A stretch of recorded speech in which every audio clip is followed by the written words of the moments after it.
नमस्कार, मैं हूं अर्जिता मिश्रा। आप देख रहे हैं सी न्यूज़ भारत। वक्त हो चुका है न्यूज़ बुलेटिन का। जानते हैं फिलहाल की न्यूज़ बुलेटिन पर। रुपैडिया थाना क्षेत्र के चिलबिला गांव में इस समय रहस्यमयी घटनाएं घट रही हैं और इसका जीता जागता उदाहरण एक दो लोग नहीं बल्कि हजारों लोग हैं। अब तक बागी नागिन ने गांव के राधेश्याम पुत्र भागीरथ को और जगरानी पत्नी भागीरथ उम्र रजनीश पुत्र व कई अन्य लोगों को अपना निशाना बना चुकी है, जबकि नागिन के काटने से एक युवक की मौत भी हो चुकी है। ऐसे में गांव वालों का बागी नागिन ने जीना दुश्वार कर रखा है। आज आलम यह है कि नागिन बदला लेने के लिए गांव में अगर लोगों को काट रही है, जिससे पूरा गांव खौफजदा है। आए दिन 3 से 4 लोगों को सांप के काटने के आसपास के पड़ोसी गांव में काफी चर्चा का विषय बना हुआ है। गांव की भागीरथ व बीखा ने बताया कि यह सिलसिला बीते नाग पंचमी से शुरू हुआ। नाग पंचमी के दिन कुछ युवक गांव के पूरब दिशा में स्थिर लहारे बाबा के स्थल पर एक जोड़ा सांप में से एक सांप को मार देने से उसका जोड़ा आज गांव वालों के लिए मुसीबत का काल बना हुआ है और देर सवेर किसी न किसी ग्रामीण को निशाना बना रहा है। दहशत से गांव वालों को कब निजात मिलती है, अभी कहना जल्दबाजी होगी, जबकि गांव वाले रात रात जाग कर अपने छोटे बच्चों की हिफाजत करने को विवश हैं। क्या नाम है? हमार की गुरदेई ये नाग नागिन का कुछ मामला सामने आ रहा है कि नाग हाँ, को ग्रामीणों ने मार दिया था। हाँ, नाग पंचमी के मतलब नाग मारिन है तो वह नागिन स्थान पर हैं तो वही नागिन अब दौड़ धूप लगाए के नहीं मतलब बदला लेत है। यहाँ बाहर मतलब काटत है। 20-25 जनन का वह काट चुकी है नाग मारने के नातन मतलब हाँ, एक आदमी मतलब खत्म हो गया है। एक 20-25 साल के लौंडा खत्म हो गया है। सुनने में आ रहा है कि आप उस झाड़ फूक भी करती हैं। हाँ, हम झाड़े फूके थे, बंध बांधे थे। सरकार मतलब अब मदद में लगे हैं। अब यूँ नहीं जान पाई थे कि हाँ साहब की अब कि का होने वाला है, और जो हमसे सदत बदत है वो का काम हम करे थे। जितना दिमाग बुद्धि लड़ा थे बकरा। और क्या नाम है आपका? नंदू। नंदू जी, एक घटना आपके गांव में हुई है, क्या है घटना? ये घटना सांप काट रहा है सबको। सांप का 2 दिन पहले नाग पंचमी 2 दिन पहले निकला बाबा के कुट्टी में यहाँ और घर में रहा कोने में है। तो अपन सांप जो देखिन तो बाबा घबरा लगे कि हम में रही थे तो इसी में है तो हमें डर लग रहा है। तो बाबा भी एक बोल जवान कहीं की मार दिन जाए और गांव वाले भी जुट गए, तमाम मर्द मेहारू सब कोई तो कहें कि मार दो तुमका रहा थे। तो अब कुछ लड़के जुट गए तो मार दीन नाग का। यहाँ नाग मारे के बाद भोरे से कामजाड़ी होगा कि नाग काटे शुरू कर दी। 2, 3, 4, 5 एक दिन तो पूरा 8 कर दी से कई दिन में यही सब मैंने 30-35 आदमी तक काट चुके हैं। एक मर भी गवा है। तो अब क्या कोई पूजा प्रतिष्ठा भी हो रही है? आप पूजा प्रतिष्ठा का एक रोज नाग पंचमी के दूध फिर नाग पंचमी निकल गए तो टाइम रहा है। फिर एक दिन परत रहा घर में यहाँ तो जो है वही से हम लोग ना दूध फिर कहा कि चढ़ाए दो शांति मिल जाए शायद। तो उनका दूध चढ़ाए दिन का गांव वाले फिर चढ़ाई नहीं। सब पूरा गांव नहाए धोए के बाद पूजिया के पैसा वसूली नहीं कि उन्हों के पूजा पाठ कर दें जाए जो रक्षा कर दें गाँव के। और कौन उपाय है? बस अत्यंत पर काम हो कर गाँव वाले शांत हैं, क्या करें, कहाँ चले जाएँ। झाड़ फूँक हो के ठीक हो जाता है। झाड़ फूँक का सहारा ले। हाँ, बस झाड़ फूँक का सहारा लें और कोई नहीं। बहराइच से सीनू संवाददाता सलमान अहमद की रिपोर्ट। बता दें कि बशीर अहमद की मौत को लेकर उसका परिवार सदमे में दिखाई दे रहा है, तो वहीं उसकी पत्नी ने अब आरटीआई दाखिल की है। पत्नी का आरोप है कि उसके पति की मौत बीमारी से नहीं हुई, उसके पति की मौत स्वास्थ्य विभाग की लापरवाही से हुई है। बशीर की पत्नी विवश हो चुकी है।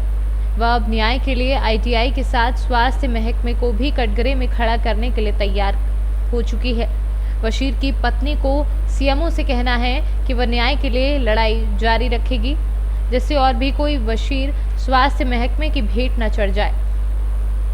खुशनुमा ने आरटीआई में पूछा कि वजीर अहमद को क्या बीमारियां थी। 25 अप्रैल की उनकी कोरोना जांच रिपोर्ट भी उपलब्ध कराई जाए। जिन चिकित्सकों ने उपचार किया है और क्या दवाएं दी हैं उनका भी विवरण मांगा है। खुशनुमा ने कहा है कि वह इस संबंध में न्यायालय भी जाएंगी। और जब मेन मुखिया ही नहीं रहेगा तो घर कैसे चलेगा? क्या क्या संकट आ रहा है इस बीच परिवार को बहुत चलाने में? परेशानी आ रही है, तबीयत खराब है तो दवाई नहीं ले पा रहे हैं, खाने का अगर दाना ख़त्म हो गया है तो उसे मंगा नहीं पा रहे हैं, बच्चे जिद करते हैं किसी चीज़ की तो उन्हें वो नहीं खिला पा रहे हैं हम। इस तरीके की दिक्कत बहुत आ रही है हमारे पास। क्या करते थे आपके हस्बैंड? मेरे हस्बैंड क्लिनिक थी और क्लिनिक चला रहे थे, ड्यूटी भी करते थे। मतलब स्वास्थ्य विभाग की लापरवाही से आपके पति की मौत हुई? जी, उनकी बहुत बड़ी लापरवाही से उन्हें ये नहीं पता कि कितना उन्होंने गलत किया है, उन्हें जान के मार डाला।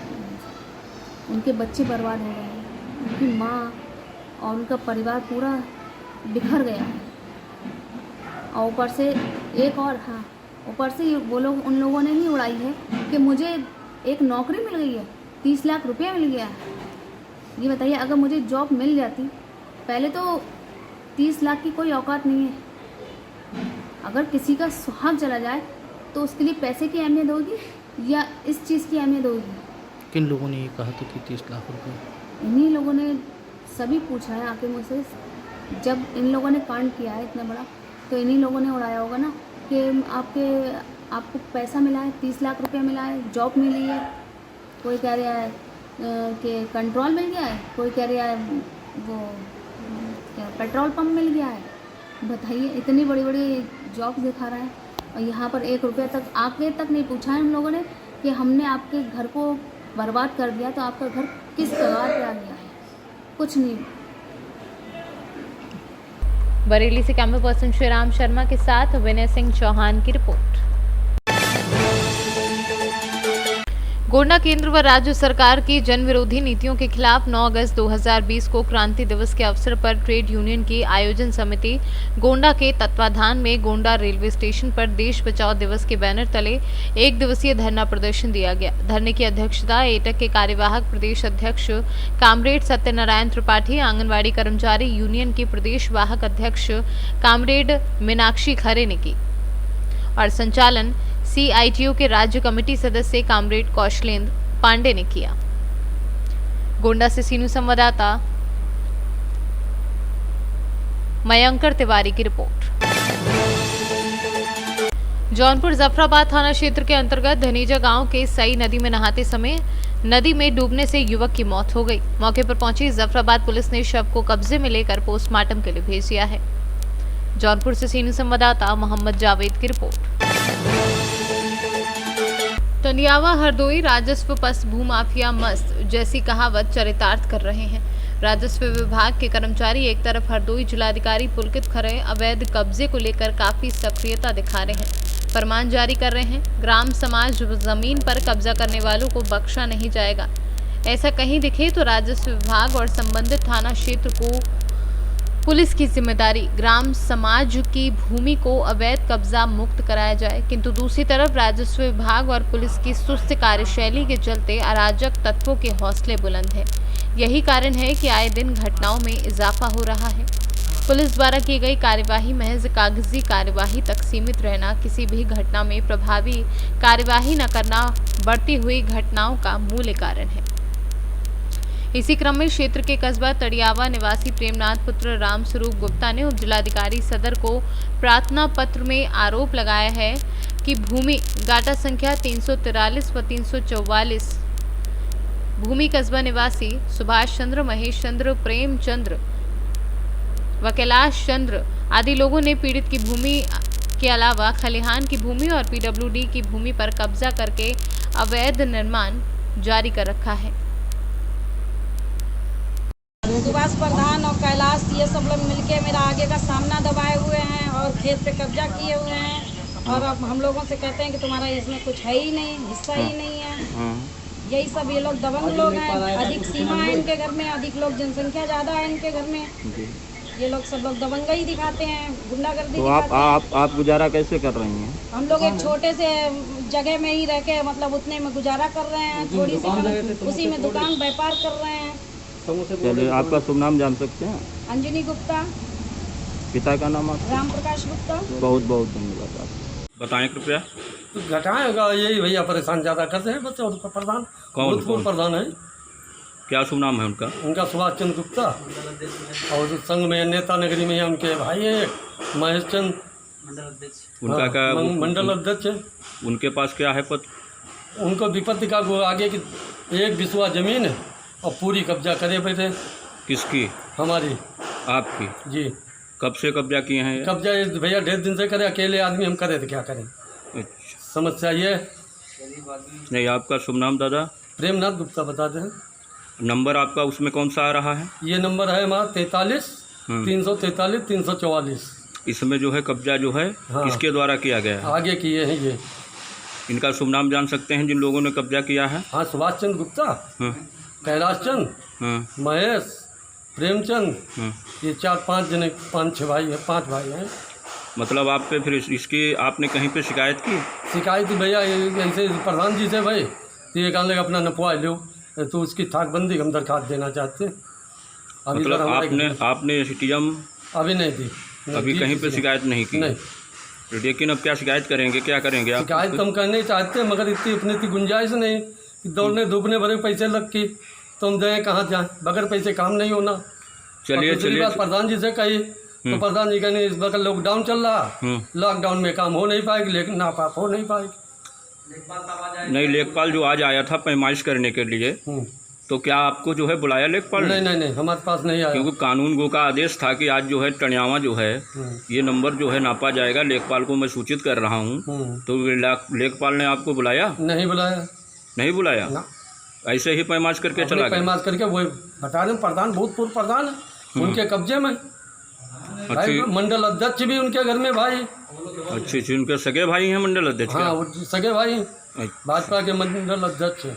तो ये मंडल अध्यक्ष ही दबंगई चल रही है क्या? इनकी दबंगई चल रही है पूरी थाने आने में आने जाना, इसी वजह थाने आने से दबंगई यही है भाई। चलिए, आप परेशान मत होइए, आपके साथ मीडिया परिवार है, आपकी पूरी मदद करेगा दादा। आप जैसे गरीबों की आवाज़ बनने के लिए हम सब काफ़ी हैं, ठीक है? तो दादा आपका एक बार शुभ नाम जान सकते हैं? प्रेमनाथ गुप्ता। पिताजी का क्या नाम है? श्री राम स्वरूप गुप्ता। बहुत बहुत धन्यवाद दादा आपका। हरदोई से सीनियर संवाददाता रामजी यादव की रिपोर्ट। अभी के लिए न्यूज़ बुलेटिन में बस इतना ही। देश दुनिया की तमाम खबरों के लिए बने रहिए सी न्यूज़ भारत के साथ। हर खबर आपके साथ, आपके